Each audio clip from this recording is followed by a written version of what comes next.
The Joe Rogan Experience. I got a text from Pete Spratt, the OG. That's my buddy. And Pete Spratt let me know about your background. Like, I did not know you were a fighter pilot. I did not know that you... Did you work at Area 51? I cannot confirm or deny that. Whoa. I worked at Nellis Air Force Base, which is Okay. in that general vicinity. So you can't talk about, like, experimental shit or anything like that. You know what I did? The first thing I did at Nellis was when I flew in the Thunderbirds. Right. And then I went away for a couple assignments, and then when I came back, I was an aggressor. And if you remember in the movie Top Gun, you know, Viper and all those guys that were in the camouflage planes, they acted as the enemy forces and trained blue forces before they go off to combat. That's what I did the second time around. So the Nellis ranges are probably up in that general vicinity. But as far as being someone that worked at that, no, I worked at Nellis Air Force Base. Oh, okay. We flew in that general area. But I don't believe you. I think you're lying now. Now I think you're holding back. You guys- Did you feel it, Jamie? All of a sudden, he's like smiling. I Listen don't. to the answers of the question. you guys don't want guys in dark suits and shades to come in here and be like, Mr. Smith, we need it. I already talked to those dudes.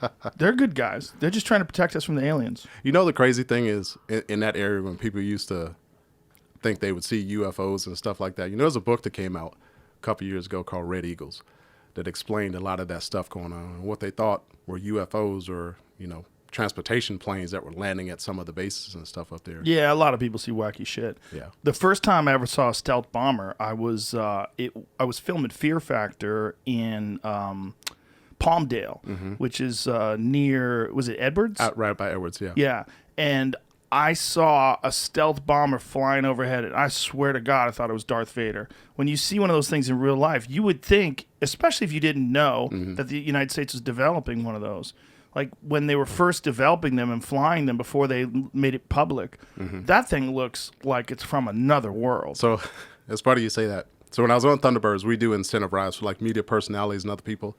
And I was out at our training area, which is over Death Valley. And we're talking to the Navy controllers. And they come over and say, you know, I was Thunderbird 2. T-Bird 2, I need you to fly straight and level for 5 minutes. There's going to be an aircraft off your nose. I need you to, you know, diverge to the right and stay away from it. And I'm like, what in the world is this? So I threw my radar out there, which should snag anything out there. And I'm getting these intermittent hits. And I go, I don't see anything on the radar. Next thing you know, I look up and I go, what the shit is that? And I look up and it's a B-2 that has, you know, an escort plane right next to it that comes right next to it. And I looked at it for the first time and I go, there are aliens out here. This is some kind of look spaceship. at that thing. Yeah. I mean, look at that. That does not look like it's from here. Yep. That absolutely looks like it's from another world. Yeah. Like all those, when people talk about seeing those triangular spacecrafts in the sky, I mean, maybe some of them are from another planet. Yeah, so if you've never seen one of those, and like for me as a pilot perspective, I'd never seen anything like that. You know, you hear about the F-117 from the Gulf War, and then you see this big thing coming towards you. And that's what everybody always reports, too. A triangular object with like a light on each corner. I mean, that is a stealth bomber. Yep. That's a crazy looking aircraft, man. Yeah, so I had somebody in my back seat that was like, oh my God, what is that? What is that thing coming by? And I mean, if we thought that we were being invaded and then you saw things like that flying overhead, that is what I would imagine they would be flying. They came from another planet. that thing is out at Whiteman Air Force Base. You know, you see it flying out there all the time. So there are folks here in the local area that'll see it taking off. And Are there some new ones that they haven't released yet? I don't know. So I retired about 8 years ago. Right. I heard a crazy story one day that someone was hunting up in Montana and saw something similar to that he had never seen before, that like came out of the ground in like a vertical type thing and then took off, which, you know, the F-35 and planes like that will take off, some of them in a vertical stance and then go forward. But to see something that size and that scale do something like that, it kind of makes me wish I was still in the military. Just so you could be in the know? That's right. What? So which one can do that and take off? The F-35? Yeah, What- so what there are a does that couple look like? variants. So the Air Force one does traditional rolling takeoff, but the Marine one, you know, it's almost like a Harrier. So the back engine will rotate, so it'll take off vertical, and then as it's going forward, the engine will rotate back the other way to give it forward propulsion. But man, just technology-wise, the stuff that we're flying now, so I will tell you this. The first time I fought on the range against the F-22 Raptor, and I fought against everything in the world. So out at Nellis with the aggressors, everybody comes there to train, to get prepared for combat. There's no better plane in the world than the F-22.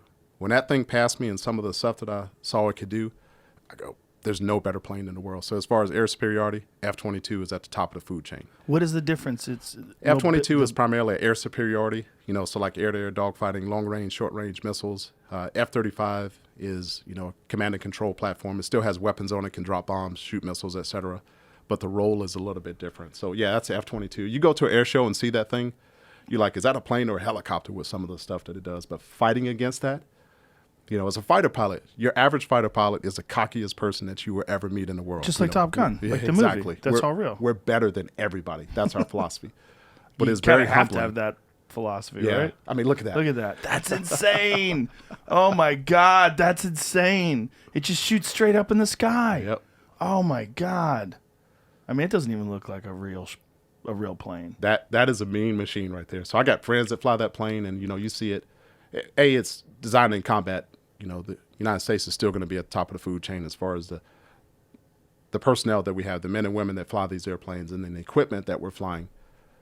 You're not going to find anything to match it. That's incredible, that turn that it just made in Yep. the sky. So is that what the maneuverability of it? Is that what's superior? Look at what the fuck? How does it do that? That's insane. So thrust vectoring on the back, plus the flight controls. I mean, look, he just flat plated that. And Wow. the amount of thrust is coming out of it. So, internal avionics, the stealth capability, and the maneuverability of it, nothing in the world is going to beat that. But they can't fly very long, right?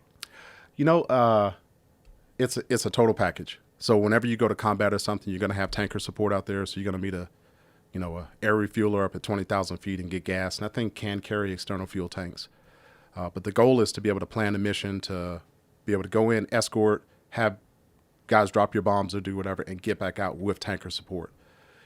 There's always that philosophy, without the gas, no one is going to go. So like when I was in Iraq and stuff, we take off in Saudi Arabia, fly an hour up, meet a tanker, go fly a 5-hour mission, come back to the tanker, get more gas, go out and fly for another couple hours, and then go back to the base. How long can that fly for? I don't know. It obviously depends on how hard you got the gas pedal down. Right. I think in the F-16, if we stayed in full afterburner for, 5 minutes, you probably run out of gas. 5 minutes. Or it could be quicker than that.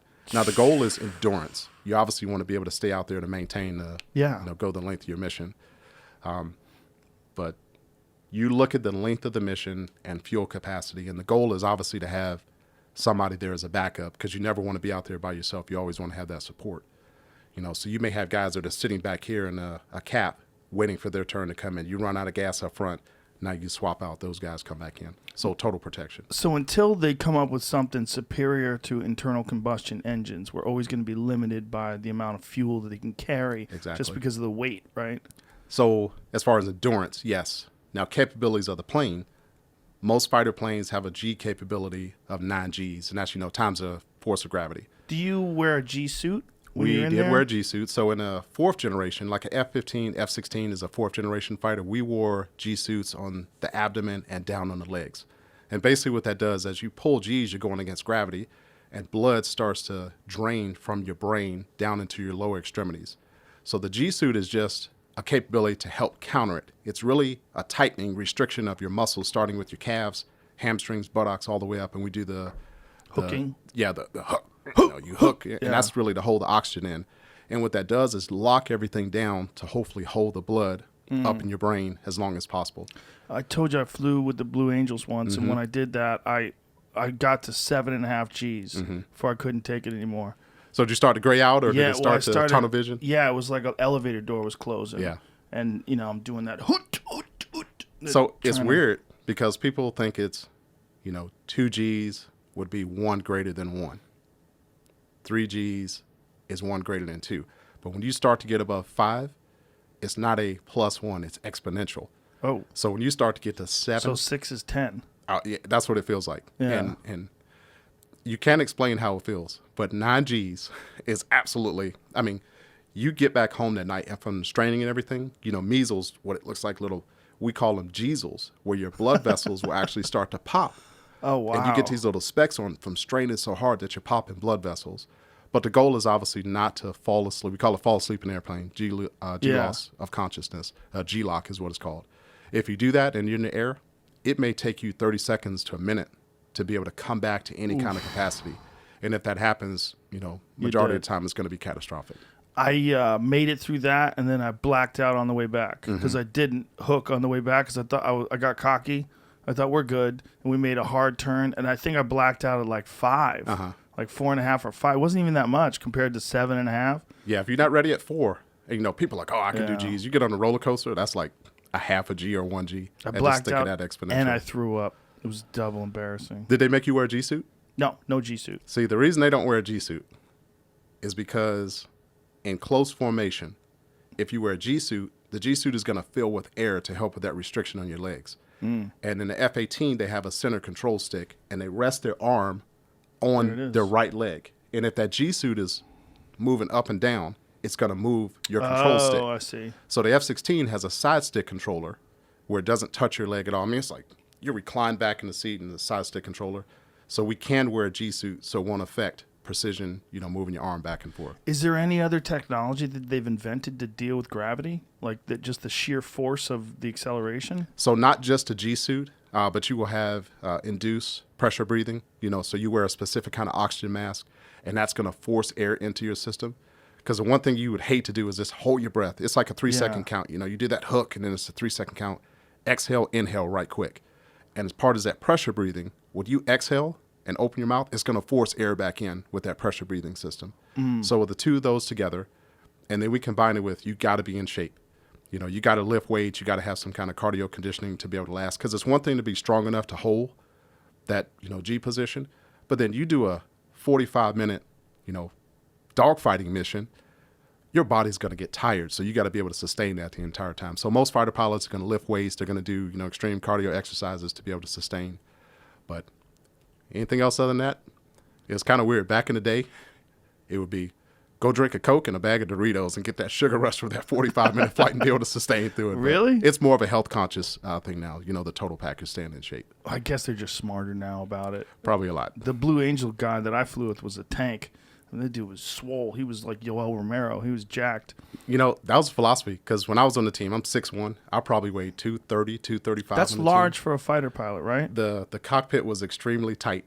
Usually they're smaller guys because is that a thing with the gravity? It's easier to sustain gravity? It's a height limitation. So you can't be so tall where your head is up against the top of the canopy. Oh, that's all it is? But you also can't be that short where you can't see over the dashboard. But there's a weight limitation too. You can't be below a minimum weight because if you ever had to eject and you're below, let's say 125 pounds, that parachute is going to drag you. You won't be able to stop. Or if you're above, whatever the weight is, 250, 265, you're going to come down in that parachute pretty hard and you're probably going to get hurt. Yeah, they can't make custom shit for you. Nope. No, and it's the same basic fighter. Yeah. So the Thunderbirds, it's a frontline fighter that they take the gun out and they put a smoke barrel in it. But it's the same basic avionics, the same basic controls, and it's just painted red, white, and blue.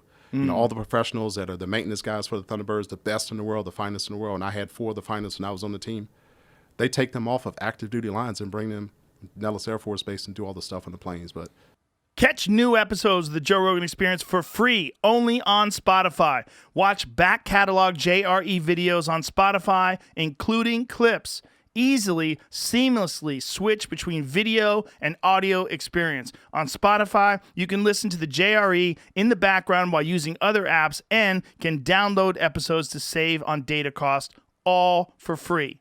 Spotify is absolutely free. You don't have to have a premium account to watch new JRE episodes. You just need to search for the JRE on your Spotify app. Go to Spotify now to get this full episode of the Joe Rogan Experience.